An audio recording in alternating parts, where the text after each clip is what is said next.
बरोबर वाजल्या 8:30 आणि आता आपण जेवायला बघा सकाळचं लवकरच आज भाताची वाफ कशी निघाल्या बघा गरम गरम.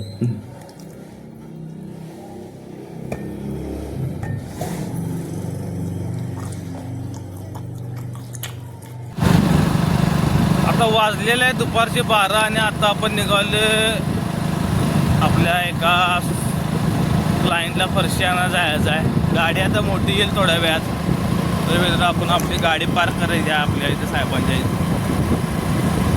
चला तर जाऊया.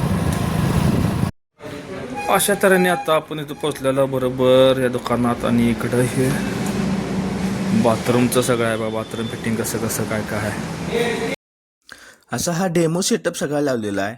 फरशी कशी लावायची, कलर कॉम्बिनेशन सगळं लावलेलं आहे. डेमो सेटअप बघून सगळं टाईल्स बघून सगळ्या चॉईस केल्या. त्यानंतर ना आपण निघालो बघा. हा इथं बसला निवांत असा आमचा फरशीवाला भैया. ही 11 टाईल आहे. 11ची टाईल सुद्धा आपण सिलेक्ट केली. सगळं सिलेक्शन झाल्यानंतर ना आपण गेलो ग्रीनाईट बघा. ग्रीनाईट बाजू होतं दुकानात आला. सगळं दुकानाचं पुढचं व्ह्यू बघा कसं आहे. त्यानंतर ग्रीनाईट सगळं चॉईस करूया म्हणलं, कारण ग्रीनाईट चॉईस करून आपल्याला जायचं होतं घरला, कारण चालता पण वेळ खूप. त्यानंतर ही फरशीचं आत ते इंटरनल बाजू आहे. त्यानंतर आपण निघालो घरला NH4 हायवेला. हायवेवर निघालो तर आपण घरी पण जाताना आपल्याला लागलेलं भूक म्हणून काहीतरी नाश्ता करायला पाहिजे म्हणून थांबूया म्हणतो कुठेतरी हायवेलाच.